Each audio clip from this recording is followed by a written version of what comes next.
If you want to grab our men's lifestyle supplement, no, I'm only joking, guys. Today we're going to be doing a review of one of my all-time favourite YouTubers, 1STMAN. Now, it's funny because, you know, the nature of a review necessitates that I'm going to be saying both positive and negative things about 1STMAN. And, you know, I've got a lot of criticisms about his videos from my perspective that I'm going to talk about. But I just want to say, like, this guy is one of the best content creators I've ever come across. I mean, he's just an incredible guy, really inspiring, and yeah, I thought this would be a good time to make a video. So any criticisms that I say, like, you know, I wouldn't have sort of made these criticisms about him if I hadn't found his content and I hadn't enjoyed it in the first place. I thought this was a good time to make a video for him, actually, just kind of by coincidence, because he's sort of obviously transitioning from, so 1STMAN, if you don't know, is kind of a male, it does similar things to me, like these sort of, you know, talking to the camera videos, and lots of stuff about how to live a good male life, and, you know, what's your purpose in the modern world as a man. But recently he's stopped making these kind of videos where he's talking to the camera, and he started doing sort of lifestyle vlog videos, and we'll talk a bit about why that is in this video. But I thought it was a good time to make a video for him anyway, as he's sort of transitioning to this more established stage in his career. He's beginning to open up his streaming platform, you know, so it's this is a good moment. So anyway, we're going to go through sort of pros and cons of his philosophy, his sort of take, and, you know, what he stands for. But just sort of briefly, I guess if I could describe him, his philosophy in a word, what I'd say it is, for those of you who don't know, is basically he believes that men and women are on very different timelines. So for a woman, she can hit like 18 and she'll have more attention than she's ever had in her life, and probably ever will have, because she's beautiful at that age. Men who are twice as old as her will still find her beautiful, you know. And, you know, it's kind of, sounds a bit sort of bad to say she hasn't earned it, but exactly, you know, she's reached sexual maturity, and suddenly she's very attractive.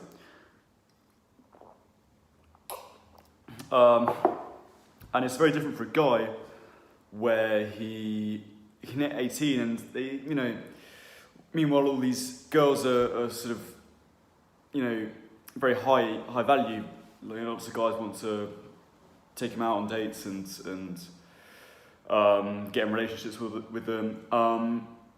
The guys who are 18, often it's not the same. You know, often a guy can be 18 and, you know, he's a bit skinny, doesn't have a lot going for him, you know, his face is a bit puffy, he hasn't taken care of his appearance very much, you know.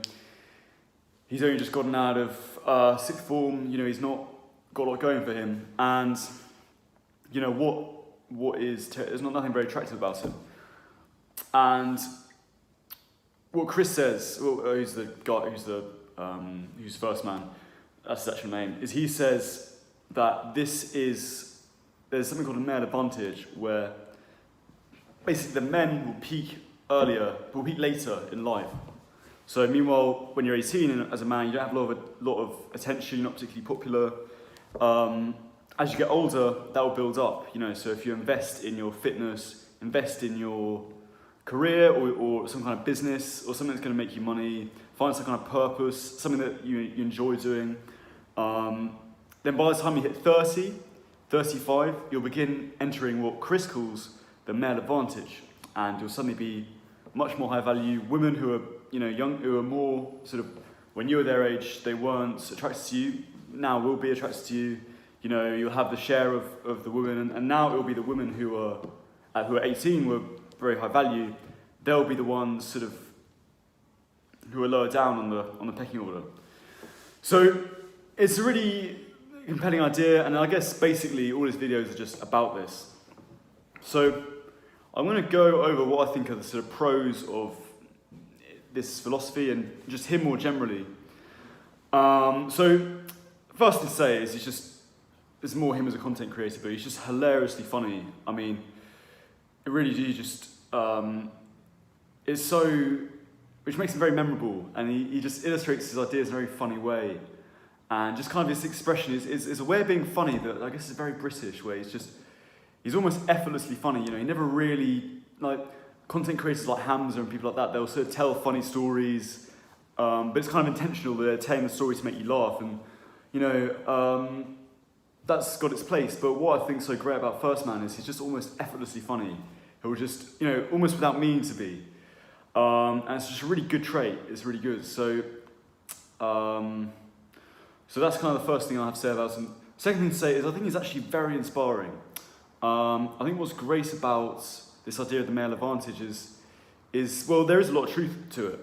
And, you know, men can just feel very lost in the world, and they see, you know, girls who are the same age as them, you know, really doing well in life. They see guys doing well, really well of their same age, and they kind of think, oh, you know, my life's a failure, I should be at this point.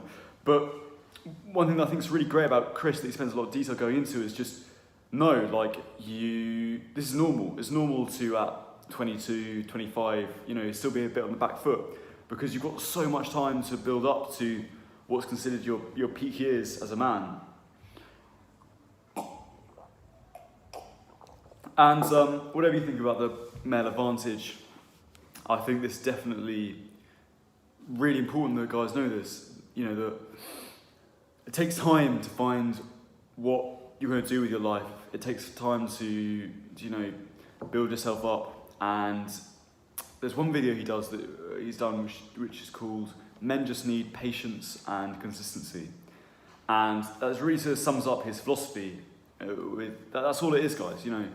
Just sort of start going to the gym once a week or twice a week, and you slowly build it up. You know, maybe you've had a career that you don't think is terribly, you're not terribly into. You know, it just doesn't matter. Just keep at it. You know, and slowly you get to make these gains, and over, you know, several years, things really start to change. One thing that I also have a lot of respect for 1STMAN about is that he's really renounced a lot of male influences in the sort of space at the moment. Like, it seems that a lot of self-improvement, sort of masculine movement has just become just Andrew Tate and like a lot of his sort of, you know, people in the war room or like all these sort of the real world, like all these business organisations that are set up. They're kind of just clones of Andrew Tate. Like, it's a bit of a cheap thing to say, but it's kind of true. Like people like Justin Waller,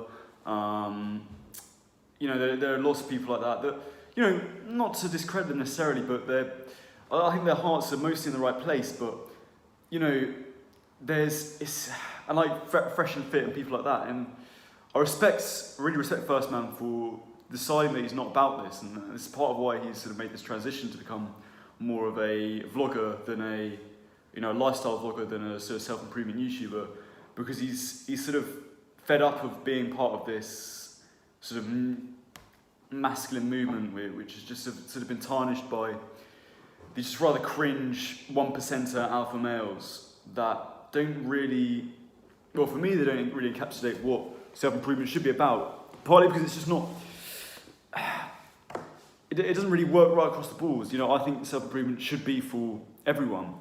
But these people like Fresh and Fit, like Andrew Tate, like Justin Waller, there's not enough of a scope to, you know, I just think it's not how you live a really rich life and a really happy life in the truest sense. And yeah, it's a bit cringe, but anyway, it's not really the time to talk about that stuff now. I'd love to do some videos on that in the future. But I think, you know, he's a guy of principles, and I really respect him for that. Another thing that I think is really great about 1STMAN's philosophy is his minimalism. You know, he's very dedicated to the idea of not, you know, even though he's very into business, he's very into making money, he thinks that's very important, he's actually hugely minimalistic.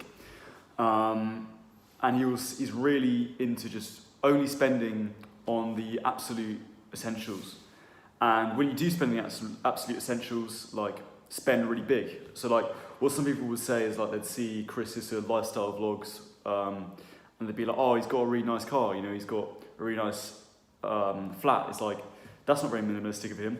And what he would say is like, no, it is. It's just I'm only spending big on very few things, you know, like a nice house, like a nice car, you know. He's not doing all the little purchases like, oh, 50 quid on a night out in your hometown, or, you know, Uber Eats at McDonald's. You know, he's very selective about what you spend your money on. I think that's the best way is, and he calls this the deadlift approach to life. So he says there are sort of two ways that you can sort of go to the gym. One way is you can go to the gym. Obviously, not recommend you do either of these, but you can go to the gym and just do loads of machines. So do those kind of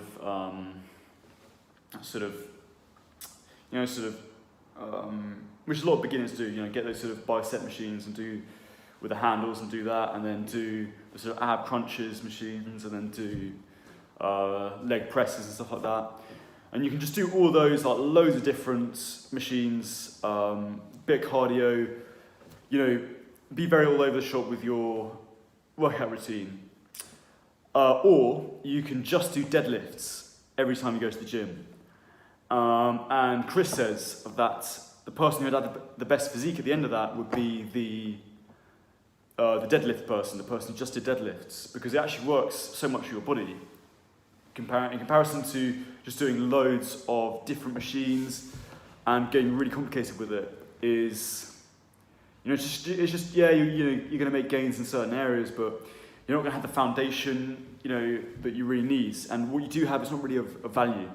And this applies to minimalism. So he says just, you know, only spending on the essentials and investing the rest in your business, or in, you know, and that's how you really see life improve, you know. And he goes really extreme with it. He's like don't shower, just shower in the gym, you know, 20 quid a month per gym, but 20 quid a month for a gym membership. Don't have to spend any water in your shower at home, just shower at the gym, you know, stuff like that. You know, don't buy loads of cutlery that you don't need, just 2 forks, 2 knives, 1 cup, you know. And, you know, obviously you can take these things too far, but it's really important thing to sort of realise in this world that's very consumerist and very sort of over the top with like just opportunities to buy stuff. You know, people are always being sold stuff. You're constantly being told, oh, you need to buy this, buy that, you know. And it's nice to have someone who's a businessman, who, you know, is really passionate about making money. It still is sort of saying the opposite. It's saying just keep things really simple, you know. And that's a really great thing. So that is another great thing about him. So those are what I see as like the pros, and they're quite small, and I'm going to go into a lot of cons, because there's a lot of discussions that I want to get into. But I think the cons is where it gets much more interesting. There's much more to discuss here in the sort of cons section of the video than in the pros section. So again, you know, I'm not saying, you know, I'm going to criticise a lot of his ideas, but this is part of the fun. You know, this is part of the fun of engaging with content creators that you like. And also, like a lot of the things I'm saying, I'm going to be possibly wrong about, or people are going to disagree with. But I like, partly why I'm doing this is just because I want to gain clarity in my own life about what I think are the takeaway lessons from 1STMAN. So I do invite any discussion about it. Okay, so the first criticism that I'm going to discuss with 1STMAN is the sort of problematic nature of the male advantage. And like I say, there's a lot that I really like about the male advantage. So, I mean, if nothing else, it's just a nice idea. You know, it's a nice idea that you have your life like gets better later on. You know, that is a that is an inspiring idea. It's definitely appealing. And, you know, perhaps more importantly, it is true to a certain extent. You know, a guy does go up in sexual market value in a way that a woman doesn't. You know, there are relationships where the guy is 35 years old and the girl is 18. You know, like, this shit does happen, and, you know, you will see a movie star who's sort of, you know, 35 and he's kind of a sex symbol, you know, like people like Brad Pitt or, you know, people like David Gandy and stuff like that, you know, that there is this kind of archetype of an older man that's, you know, in fantastic physical shape, that is sexually attractive, you know, in the media, and you know, like, that's undeniable.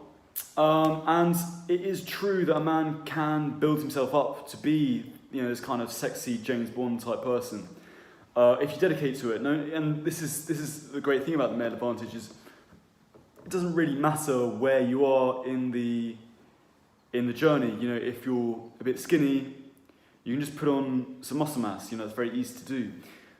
If you need to improve your looks, you know, you can practice good facial posture, eat a diet that is natural so that your jaws form properly. You know, lots of stuff like this that he talks all about. You know, you can learn a business. You know, you can kind of build yourself up to this stuff over a long period of time. And it's really important that this case is made, you know, that a man does have this time to sort things out. Like, I don't think that's a bad thing at all.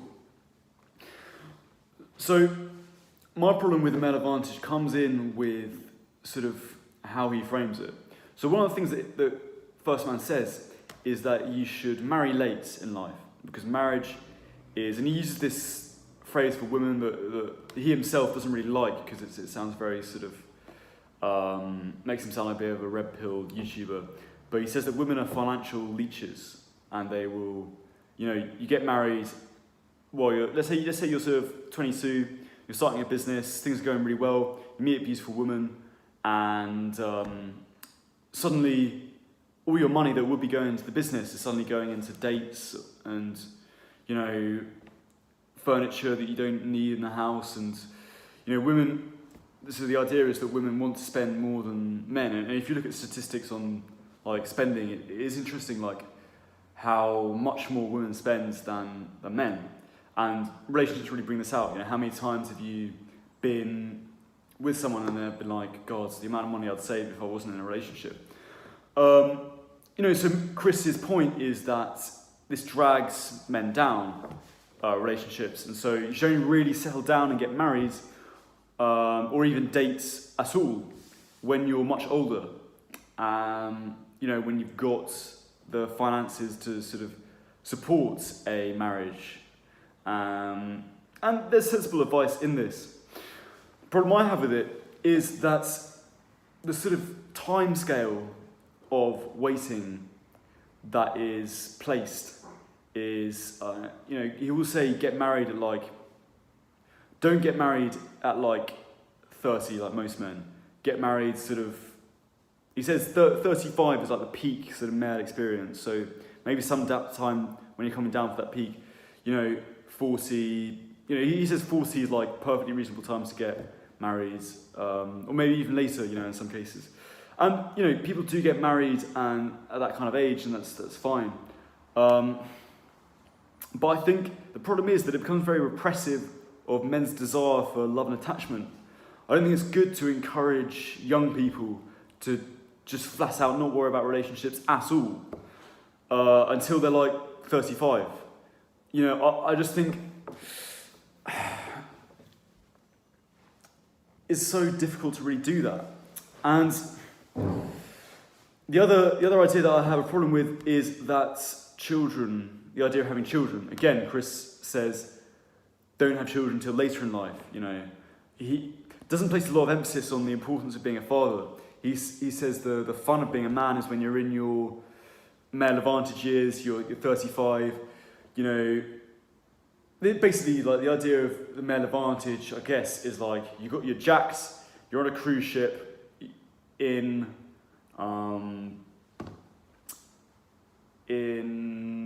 Dubrovnik, you know, you're sailing around the Mediterranean, got a bunch of girls, a bunch of friends, you know, having a nice time, partying, all that kind of stuff. You know, children don't really come into that. And Chris does say, like, wait until you're kind of past your glory years, as it were, to have children. And there are a lot of people, I don't really like that idea, because I just think there's another way to think about what it means to be a man and building yourself up as a man that's much sort of more close to sort of what's gone before, much more close to kind of how we've developed as a society that I like much more. So a good example of this is what Ben Shapiro advocates for. So he says that being a man is not, you know, becoming a millionaire, having a fast car and sleeping with lots of women. He says to get a job, become useful in your community and get married. And it's interesting that he says get married and not get a girlfriend. He says get married and have kids. Fairly young, so you know, you've got to sort yourself out, get a good job, you know, become useful, productive force. You know, don't go straight out of sixth form and just marry the first woman you see. You have to set your life up a little bit. But he says, you know, I mean, I think Ben Shapiro got married at like 24, you know, which in 1STMAN's sort of story is just a stupid idea, because, you know, you haven't even, you know, in his world, you haven't even built yourself up to be a high-level man yet. But Ben Shapiro says that it's a huge advantage to get married young because you're rich and successful. Because if you become rich and successful, your wife still knows who you really are behind all that success, you know. And, you know, I'm not really saying that you should like get married at 24 here. You know, it's not something that I plan to do. But there is something nice about that when I heard that interview where he said it. You know, the idea that your wife knows who you are underneath all that success. There's something more true to you. And it's not to discredit all the success that you have, but I think there's a danger in relying too much on the bond of too much in success when it comes to attracting women. And it's funny, like I really sort of went down a bit of a worm, like a sort of molehill. What do you call it? Like I've forgotten the phrase, but like I researched, I sort of got into quite a lot of this. And one thing that I think is quite interesting is The Godfather. Have you ever watched the second Godfather? Vito, who's like the Godfather, he gets married and have kids, but by the time that happens, he's just an average Joe. You know, he's not particularly. You know, he's got a job in a cafe or something. You know, he's a Sicilian immigrant. He's moved to the US. He's living in sort of Italian suburb of New York. You know, and he's just fairly poor, just working in a cafe somewhere. You know, he's just your average Joe. But he is married and has kids at this point. And it's only after he has kids that he decides to set up this sort of crime organisation. And if anything, it seems like his family was what sort of moved him to become the Godfather, because he gets fired from his job, and he thinks, you know, how am I going to feed my family? How am I going to raise my kids? And he decides to set up this crime organisation, and he does very well out of it. And you know, again, like I'm not recommending that people get married super early. Like it's not something I intend to do, but it just shows that you can. It just shows the other side to having children and getting married early. You know, I think there's something more to getting married than just the fun, but just the pleasure. And it can actually, until you are married, you're not really until you have a family, you're not really, there's something you're missing about the urgency of life. The meaning of life as a man, and like the ability to be responsible for other people and all of that. And it's funny, I mean, obviously The Godfather's an American film, but, Italian-American. But there is this weird thing where in a lot of like Italian films that I've seen, where couples just sort of get together and then just kind of all of a sudden a kid just comes along.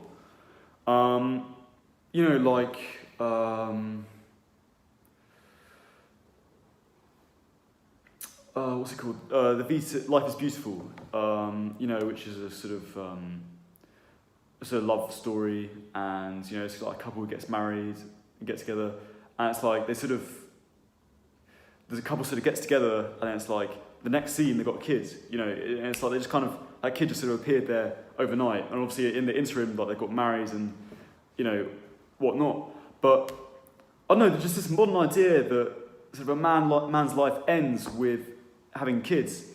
It just seems like it is just that, just a modern idea. Like it's almost like it's sort of, these are quite old films, and I wonder whether it's almost seems kind of inconsequential to the character's life that, I just have a kid now, great, Anyway, back to business. So again, like, I want to keep reiterating this as much as possible. I'm not saying that you can just get your girlfriend pregnant and expect that your life's not going to change.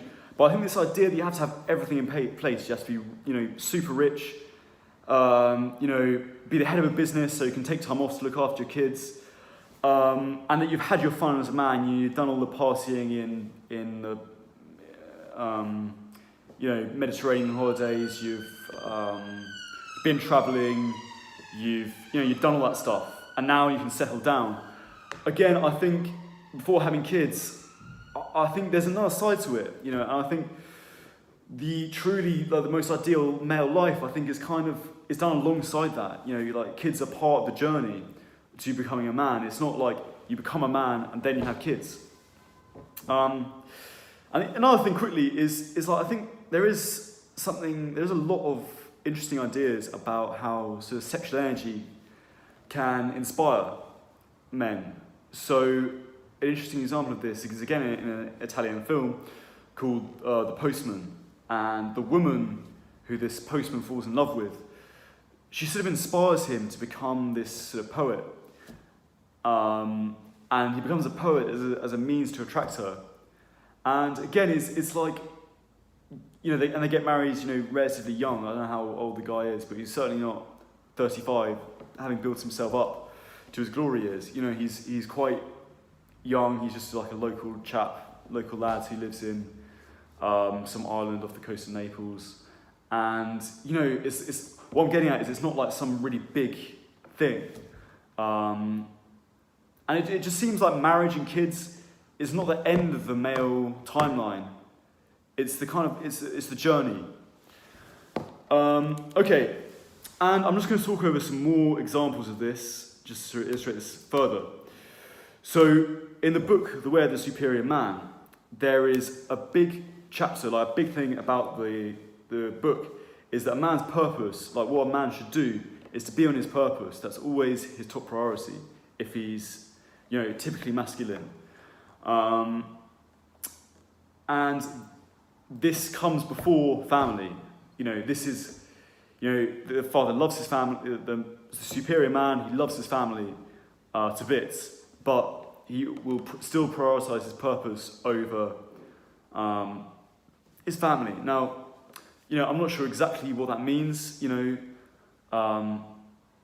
depends what you mean by purpose. I think if you're going to lose your business over, what would most guys choose, their business or their kids? It would probably be their business, right? They'd rather, they would prioritise their family.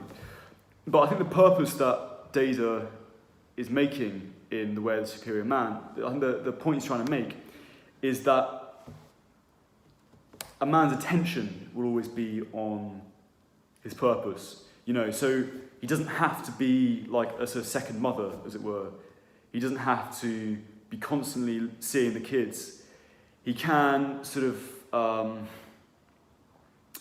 it's acceptable for him to be spending, long hours on his purpose, because what that does is that makes him truly present.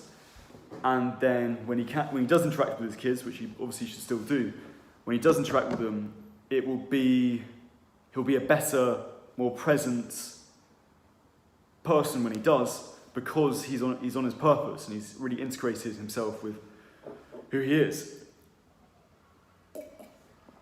And on the Strike It Big podcast, which is quite an interesting podcast that interviews a lot of sort of red pill YouTubers, and they got Chris on this podcast, and they talk about, it's basically the hosts of the podcast are an entrepreneur and his son.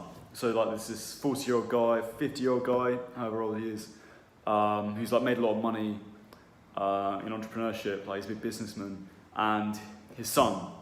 And they interview Chris in one of these episodes, and they ask him about this idea of that he says that like a man should sort of wait until his male advantage to have kids, and they disagree with him. So they say the son of the son in the podcast says that his father was like still making lots of money when he was born, so he wasn't like super present, like, well, no, present is the wrong word, like he wasn't always home to look after him. But the son said he didn't see that as a bad thing, because he thought it made the father was like a good example for him.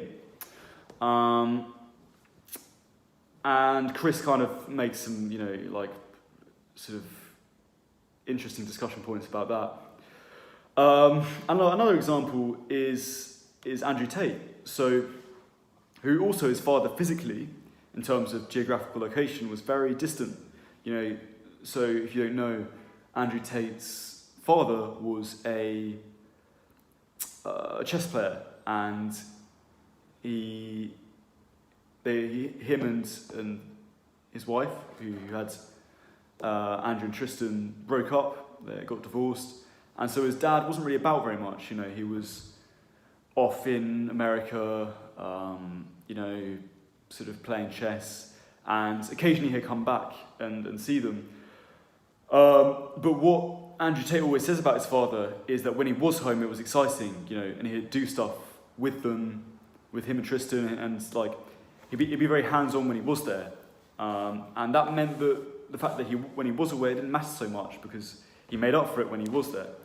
And you can call this quite toxic traits, like you can obviously do it too far, where you're not seeing your kids at all, and that's bad. But no matter what, like that is still, like Andrew Tate clearly respected his father a lot. So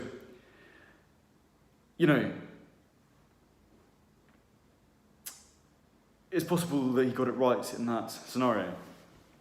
So anyway, that's kind of my problems with the male advantage, is I don't think it really sort of gives enough time for what it means to be a father, pays enough attention to what it is to be a father and to be a husband and stuff like that, and how integral that is to the male experience. Okay, the second problem I have is his dating advice. Now, he seems to recognise how toxic the modern dating market is. But rather than sort of inspiring people to rise above it, like Hamza, he prescribes a rather sceptical way around it, which is by becoming a super high value man. So what Chris says about the dating market, and we all know the dating market is very sort of confused at the moment. It's very difficult, especially for men, to sort of navigate. Is women just have lots of choice basically in what men they get to date. Instagram just means that like a hot girl who's got nothing else going for her can just get messages from a millionaire who's just found her and finds her attractive. So women have so much access that meanwhile before, you just sort of have the girls in your town maybe in the nearby villages and stuff, you know, you wouldn't really have very much sort of options. A bit like how we were saying in these Italian films, you know, like there wasn't so much options, so people would kind of just settle for what they got. And so Chris's sort of solution to this, which is, you know, I'm not disagreeing with necessarily, is to just become a super high value man, and then you just got the choice of whatever women you want, and you do that by having a very successful business, getting in the gym, or all those other kinds of things. But I prefer people like Hamza, and obviously Hamza, like, his sort of claim to fame is he was a bit of a fuckboy at uni. You know, I'm convinced that's why like a lot of his initial success came from, is like he was sort of basically teaching people how to have lots of casual sex. But obviously more recently he's become more sort of spiritual, more focused on like marriage and fatherhood.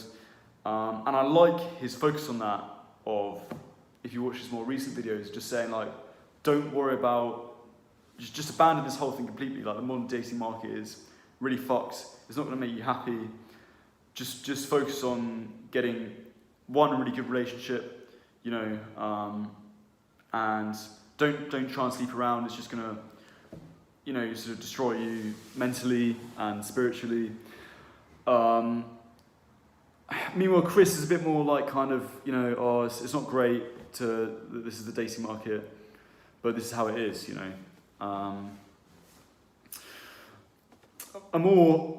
Perhaps a more prevalent problem, I think, is that he tells men that all you should focus on to get women is money in the gym.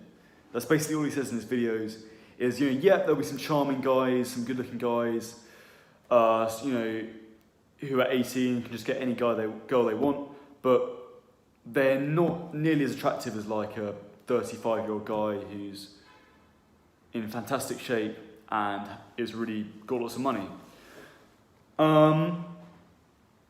However, I think he overlooks a lot of stuff. And so going into his history, he talks about how he, you know, when he started making videos, he was in a relationship. And he said that he dumped his girlfriend to focus on success because he had this image of who he could become, this super attractive man, super successful man, and he could tell that the relationship he was in was holding him back. So what he did was he broke up with his girlfriend and just decided to just focus on success for like a couple of years. But I'm always a bit confused by this, because his girlfriend was, like he admits it himself, was a really beautiful woman. But from what he suggests, he broke up with his girlfriend before he had the money and the sort of success and the perfect body that he wanted. So my impression is that it's not as simple as you should focus on the money and the money and the gym to get to increase your dating opportunities. If the woman he got was already, by his own admission, a very beautiful woman, you know, I slightly question his motivations for breaking up with her, but, you know, that's sort of personal stuff that is you know, not really to do with me. But I don't know, I always thought a bit like, what, like, you know, there'd be another, surely there's another reason you did that. You know, it wasn't to get success, it wasn't just to get a hotter woman, you know, maybe you just wanted success and a good body for its own sake. And the other thing is he says that he had an active sex life as a young man. Like he was sort of quite, you know, good-looking guy, quite sporty, and he said he'd sort of go out clubbing with his mates, and like he'd meet lots of women, and, you know, did quite well for himself, you know, slept around a bit, and he sort of brushes this off as like, oh, you know, anyone could do it, you know, you're just kind of drunk and it's, you know, why not? But the thing is, I think a lot of men come into self-improvement and his channel, because that's what they want. They just want a bit of, they don't really care about like the success and like they don't want to get super, super high, the most beautiful woman in the world. They just want a bit of, they want what he's deriding so much, just the kind of, oh, you're a bit drunk, and it's like, yeah, why not? Again, like when I was his age, when I was like that age of like 18, 19, like going out to clubs in Colchester, and Ipswich, like just these sort of crappy clubs, and sort of trying to talk to women and stuff, like that wasn't my experience. Like it wasn't like I'd have a few sort of drinks and like I'll just find myself going to bed with a woman, Again, not to say like that's a good thing to do, but that wasn't my experience. So it strikes me that he's missing things out here. He's missing things out. There's clearly something he has that makes him attractive, aside from the success and the gym.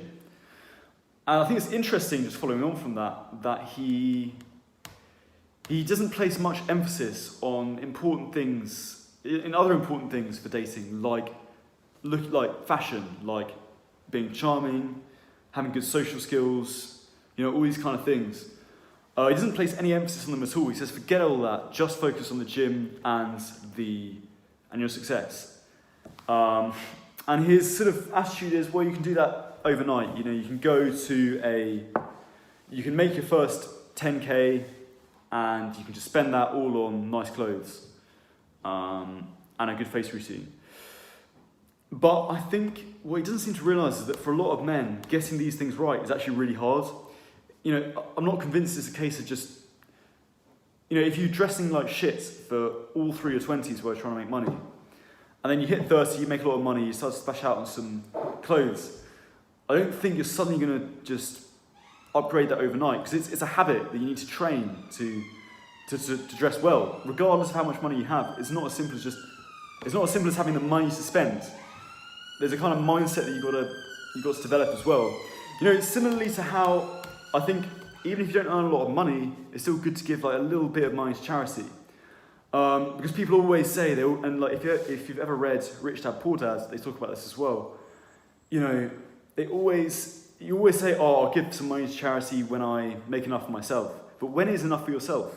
There's never really a discernible point because of lifestyle inflation.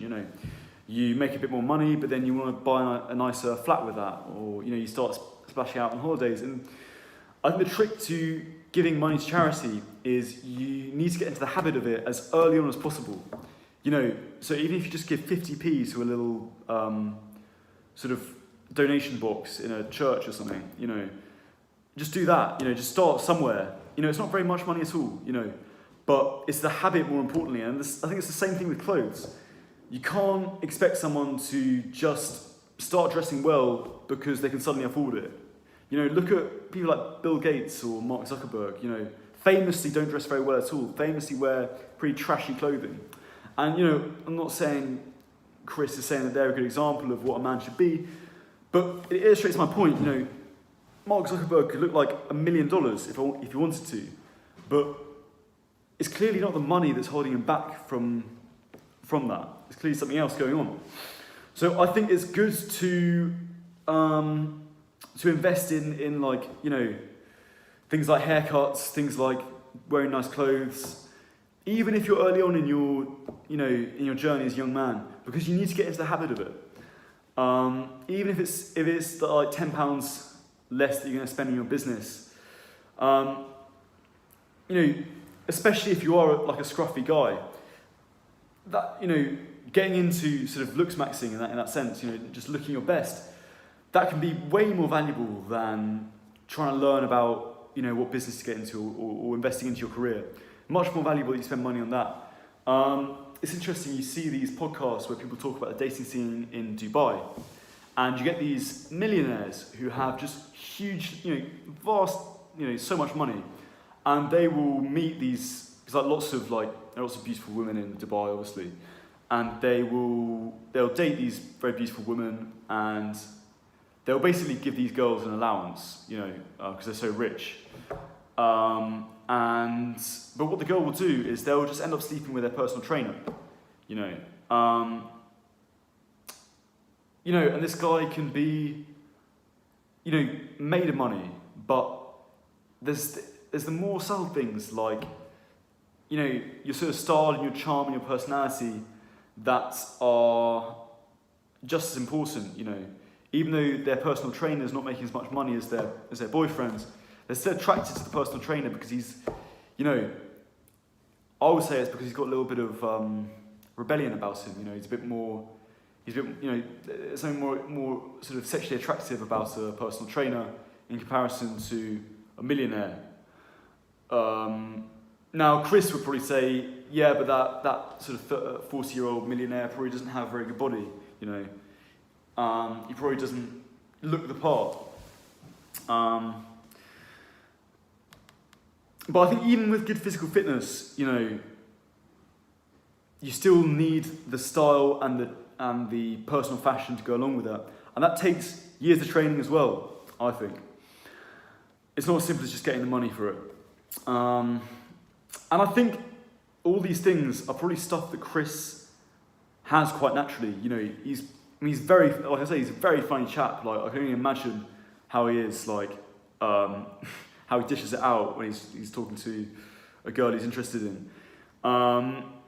You know, he does have good social skills. He's quite charming. He's got sort of good personal fashion anyway. So I can see how easy it is for him to sort of underestimate how important these things are. I think we all do this, you know. So that probably explains it. It explains why he doesn't put emphasis on these things himself. But I think you've got to remember this, that personal fashion is, you know, who's to say it's like any harder than sort of making money, you know? So there are so many rich people. Like, it's funny, you know, living in London at the moment. Like, you just go on the tube and you see these people working in finance and whatever, you know, and they're just making loads of money from it, but they just look like shit. You know, they're sort of, you know, wearing a shirt that's, you know, just a bit boring, you know, just sort of one button undone, you know, like, honestly, like, office fashion has just gone downhill so much. You know, like, what happened to just, you know, a nice suit and a tie, but, you know, a separate topic. You know, like, they're sort of, they haven't shaved, you know, their hair's a bit messy, you know, their face is sort of greasy, and it's not as simple as just making the money. And similarly, that, you know, you see these gym guys who, you know, like, going into the gym, especially when I was in Manchester, and there were just these enormous guys in the gym. And, you know, like, I remember sometimes I'd see them out in clubs and stuff, and, you know, they were clearly there for the purpose of like, meeting girls and stuff. And I'm not convinced they're really ever doing that well, you know. I really don't think that building the body is really the thing that attracts girls if you take it purely on its own. You know, and I'm trying to think of examples of the two together, which I guess is what Chris is advocating for. And I can't, but I think my point is you've got to do everything. And you've got to give everything with equal importance. Okay, the next thing I think is that Chris has too much delayed gratification. He worries too much about delayed gratification. Now, it sounds weird to be talking about this in a self-improvement video, doesn't it? Because isn't that what self-improvement's all about? You know, delaying gratification. But I think Chris always frames the hard work he does in business in a sense of how it will improve his lifestyle in 5 years' time. Rather than the sense of fulfillment that it gives him in the here and now, which I think is so much more important. If you want to learn more on this, and kind of the reason I'm focusing on this at the moment is because there's a fantastic video by Hamza that's just been released very recently called like the flow state guides. It's a guide of how to get into the flow state. And the sort of video, like Hamza does a lot of stuff about how to get into a flow state. You know, the kind of bit where you're working with just no distractions. He sort of teaches you how to get into that. But what makes the video so interesting is he also talks about sort of the philosophy behind the flow state. And he says that the reason why the flow state is important is not because it gets you to your goals, even though that's kind of part of it. It's important because that is when you're happiest, when you're really working on something you care about. You know, that's really what life is all about, is working hard at something you love and, you know, that means something to you and helps people around you and your relationships. And that's about it, you know. And I think, you know, I think I see Chris and I see someone who's really passionate about what he does. You know, he's chosen quite a not obscure, but sort of quite unusual life path. He, you know, the men's industry, you know, he does supplements, he does men's clothing. He's doing a men's streaming service. You know, this is all stuff that he's really passionate about. And I think he's doing it because of the sense of fulfillment that it gives him in the here and now. Not, you know, I'm sure he thinks about the male advantage years and stuff like that, and he, you know, to be fair, he probably frames that within his sort of purpose anyway. But I think there's a danger from, and this is one of the big problems I think with Andrew Tate's advice, is it's too much on the future, it's too much on the nice car, it's too much on the, you know, the sort of meaningless material stuff. And it's not enough on just the, you know, like, I mean, to be fair, Andrew Tate himself says this, that like, it's not when you actually go on a sort of train, you don't really think about how fast that train's going, do you? You just kind of like, oh, I'm on a train, you know, it doesn't really feel like the train's moving, but if you go out the window, if you look out the window, you see that the train's going really fast, and if you see a train, if you've ever sort of stood next to a train track, and you see a train rushing past, it's just going unbelievably fast. In fact, the only time you do see a train, you do really feel the speed of a train, is when it speeds up. And he says that life's just the same thing. It's not actually getting the nice things in life that is important. It's the sort of speeding up to it that's the best bit. So there you go. He kind of contradicts himself. So just to kind of go on from that, like one thing that I hear Chris saying a lot, like having watched a lot of his videos and sort of seeing him from like his early days, well, you know, sort of his earlier YouTube videos to his more recent videos right now, one thing that seems the same is that the sort of end goal is always just about far enough away. You know, it's only just out of reach. So, you know, before he had this streaming service, the streaming platform out, he always had the ambition to start a streaming platform. And if you watch his earlier videos, sometimes he's just talking about it as an idea, and it's like, yeah, after these supplements, I'm going to think about maybe owning a streaming platform, and then that will be me done, you know. And then he sort of moves on, and he gets to the streaming platform, and he's like, oh, that's me done now.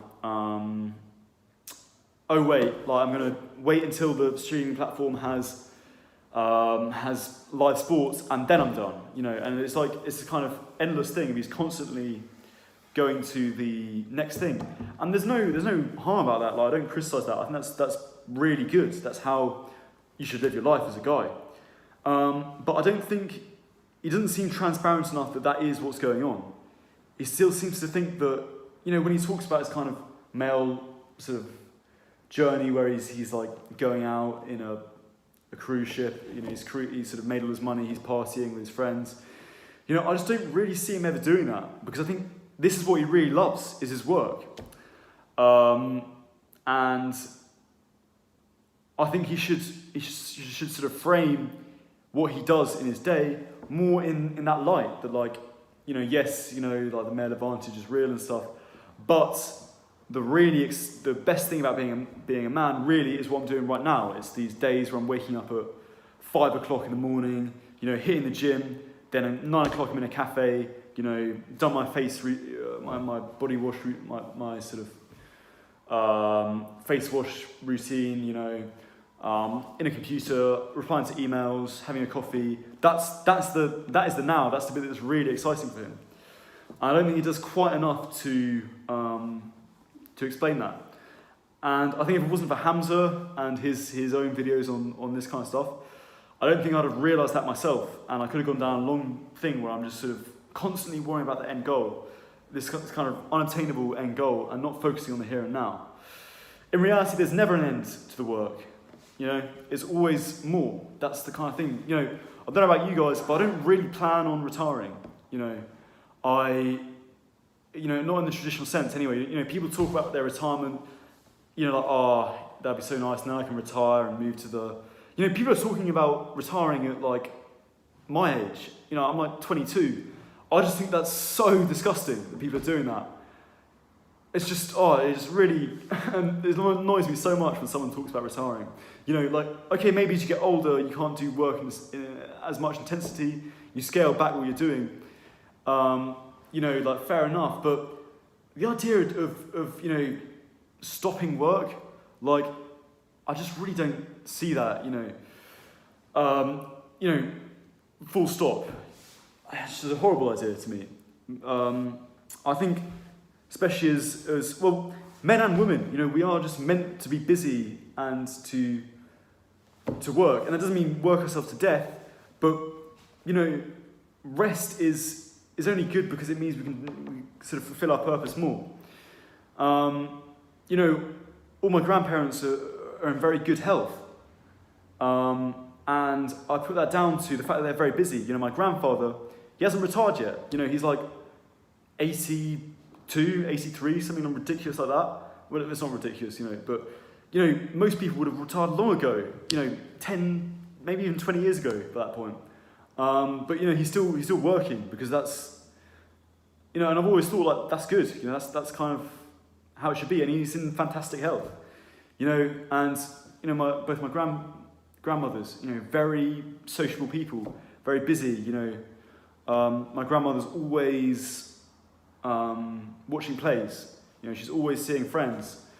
You know, I saw her the other day, went round to her house to use her Wi-Fi, and she was like, oh, I've got to pop out to the shops quickly, you know. This is just so important to realise this, that there is no finish, there's no completion of anything. And again, just to be clear, this doesn't mean it's acceptable to do a job that you hate, not at all. You need to do something that stimulates you and that you love. And, you know, not saying that your life is just going to be rainbows and butterflies throughout of it, but I think one of the most important things you can get right is that you just sort of keep ploughing on with what you think is important. Okay, 2 more things to get through, and then we'll sort of conclude. It's quite a long video. So another thing I think that is bad is there's not a lot of emphasis on human connection.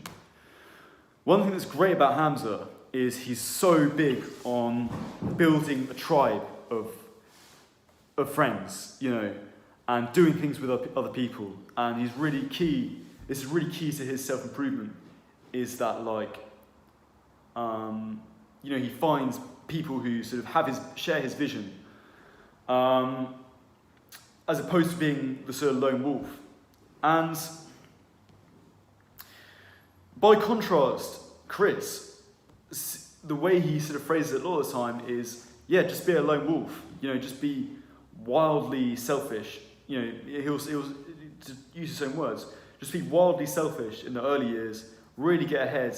You know, no women, no friends, just plow on and get your business going. And look, I can only speak as someone who's lived one life, but for the past sort of, I would say there's a period of about 5-6 months of my life that I've sort of just come out of, where I was effectively a lone wolf. You know, I had a lot of friends, and I still saw them. You know, every now and again, you know, there'd be a party or like we all go to the pub or something. But apart from that, which was, you know, apart from those few times, it would be like I was just completely on myself all the time. Because it was the only time I could really be productive was when I was by myself. You know, I'd just be going to the gym, go into the library, go back home, sleep, you know, and then on my days off, I'd sort of do more fun things. On weekends, I'd do more fun things and maybe see my friends. But I don't know, just speaking as someone who's kind of lived that lifestyle of just focusing on yourself, like, it was so, I hated it so much, and like looking back on it, I really wouldn't recommend it actually. And it's funny because I've had the sort of opposite experience of being very sociable and partying a lot, you know, doing lots of degenerate habits, but around sort of people all the time. And, you know, I do think it's, in a sense, it's probably better to be it's probably best to be, you know, have a healthy life and work hard. But there wasn't a massive difference in my mental health between the two.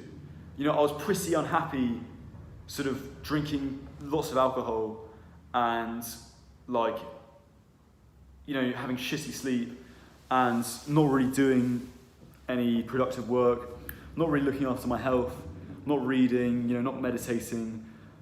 I was pretty much as unhappy doing that as I was when I was sort of a lone wolf.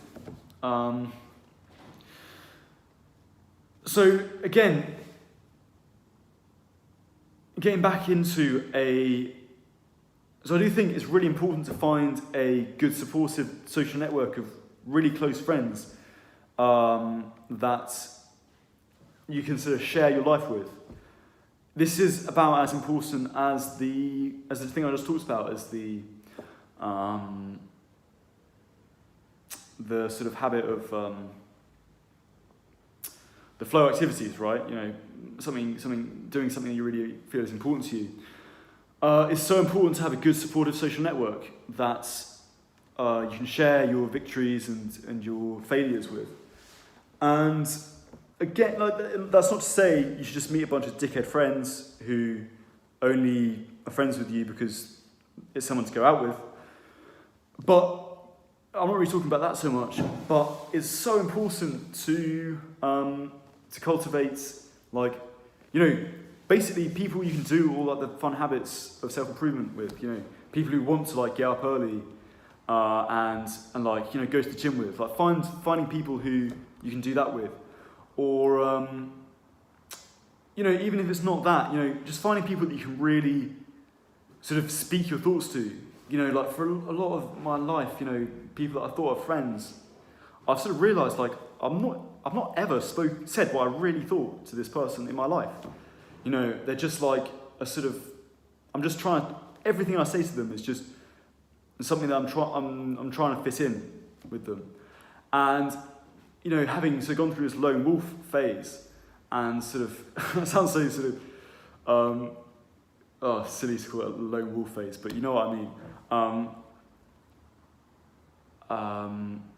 You know, sort of reconnecting with like my closest friends properly. Like I've suddenly realised how good it is to just, you know, what it really means to have a strong friendship.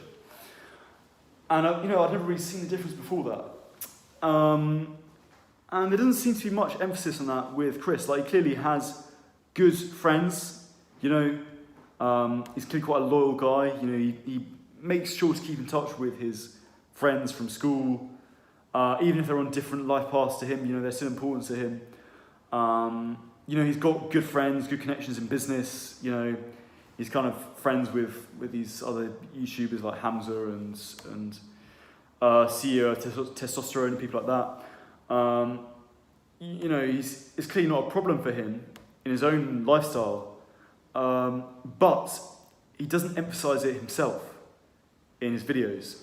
And again, I think this is something that he kind of takes for granted because it's something that's come quite naturally for him to sort of have good connections with friends. And so he doesn't really think much about it in his own videos.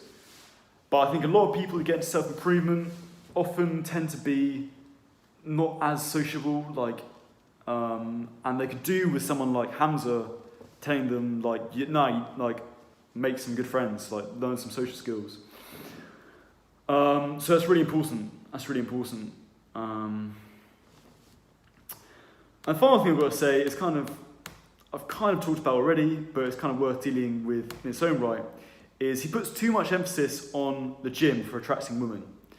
So, I mean, maybe this just kind of shows that I need to sort of up my work ethic a little bit, but I just don't know how he gets so much work done while hitting the gym, like as hard as he does. You know, like he talks about his bulks and his his sort of gym lifestyle. You know, he'll be like, okay guys, so what I do is I have like just the amount of food he was eating was just, you know, it's like I start the day off with a massive bowl of porridge, and then mass gainer, just get it down me. Then I hit the gym. Then I have some, you know, and he was doing this on a vegan diet. You know, these bulks he was doing, absolutely incredible. Then he'd have like seitan burger, then some falafel, so that's lunch, and then, you know, just like lists and lists and lists of things to eat. You know, just incredible. And all the while he's also running this, I don't know what he was running at the time, but his supplement business or something. All while he was on this massive bulk and going to the gym and everything. And honestly, I just don't know how he did it. And one of the things that's been great for me, for my own productivity, is quite frankly, like, taking the gym less seriously. And I know that sounds bad, because the gym's, like, physical fitness is so important, but recently I've decided that I can't have it both ways. You know, I've got to choose between having a 10 out of 10 physique and living a productive life. You know, and I think a lot of these guys I see in the gym, super productive when they're in the gym, but outside of the gym, like, you know, they're just working at like a kebab shop or something like that, you know. I'm sure there are exceptions to that, you know, like some of these bodybuilders in the 90s are incredible, like Ronnie Coleman was like a police officer. You know, that's how he sort of paid the bills. But, you know, I think the gym can just really sort of stifle, like ruin the rest of your life if you don't, you know, because you have a massive bulk, and so you can put on muscle. I suppose I'm talking more about the bulks than the exercise itself. But even, you know, if you hit a 2-hour really heavy weight session, like, and then have a massive bulky meal afterwards, you know, high in protein and carbs, you're not going to get much work done. And, you know, getting into intermittent, thing is, you can't really do stuff like intermittent fasting, which is an absolute game changer for your productivity. You know, it's amazing. Like, I've started just not eating breakfast, and my life is like 2 times better, just because I can just wake up and just get straight to it, you know, work straight away, you know. I just love it. It's so nice. But you can't really build muscle on it as much. You know, you can sort of maintain the muscle you've got. You know, you can get a bit stronger. You can still hit the gym for sure, but you're not really going to get that sort of Mike Thurston 10 out of 10 physique. At least, you know, I mean, if you know a way to, like, let me know in the comments. You can, you know, I'd love to know. But my point is that Chris is, maybe he's just super disciplined, and I just need to wait till I level up to that level of discipline. But I just think he's putting too much emphasis. Like, you shouldn't be encouraging people to sacrifice so much of their productivity just so they can have a 10 out of 10 physique. Because in reality, like, I'm sorry, like, to say this, but it doesn't make a massive difference when it comes to attracting women. It really doesn't. I know people say that women, like, will say one thing and do another, and, like, yeah, that's sure, like, I get that. But I don't see that many, like, gym lads who really have, like, the best girlfriends. Like, it doesn't really seem to be the way.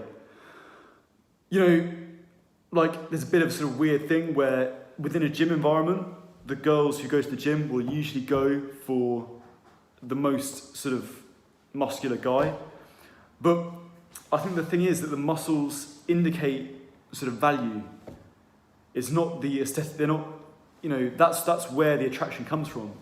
And if you took a woman in a different environment, they wouldn't necessarily have the same reaction to muscle. You know, if you take a woman who's, you know, a bit like a lot of these girls, like, obviously it depends what sort of girl you wanna be with. But, you know, if you want a girl that's a bit more artsy, a bit more, you know, into sort of like other stuff, you know, a bit more creative, it's sort of, you need to go for other things. You know, you need to be, again, like I said, you know, working on your personal fashion, working your charm. You can do this, or be a good musician. You know, that's another thing. The gym itself is not going to do it, and you know, I just think he doesn't really seem to say that enough. Again, I'm not saying don't go to the gym. You know, I still go to the gym every day. It's just that I do it for different reasons. You know, I prefer to see it more as a mental health thing. You know, I want to sort of learn how to do a martial art, like how to fight, and I want to be stronger. I want to be able to deadlift like a good amount of weight. You know, I want to have better posture. I want to have muscles that sort of maintain my back posture. You know, this kind of stuff. That's the reason to work out. You know, I want to have something that can give me dopamine in the morning. These are all good reasons to go to the gym. But don't make the mistake of thinking it's going to get you more girls, because it just, again, you know, I'd love to hear discussions about it in the comments, because it's an interesting question. And for the longest time, I was totally convinced that it would get me girls. And it's kind of why I went to the gym in the first place. So, you know, I'm not sort of, you know, I'm saying this as a guy who not only goes to the gym, but as a guy who was originally motivated by girls. But I think it's really important that people realise that it's not going to make the difference in that part of their life. And the last thing I'll say is it's just one particular video that Chris does about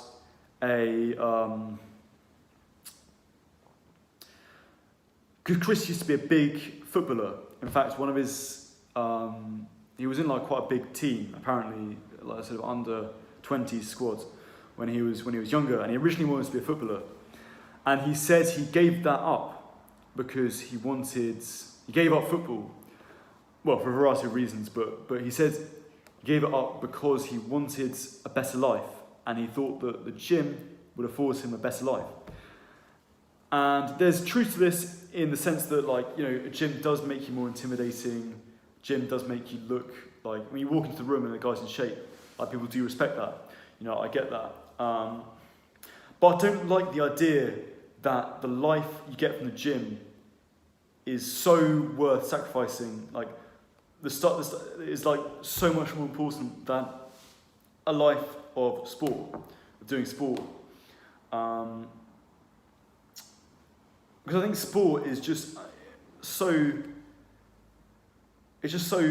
powerful. Sport, you know, the kind of bonds you get with your teammates, with people you're playing with, is just really profound.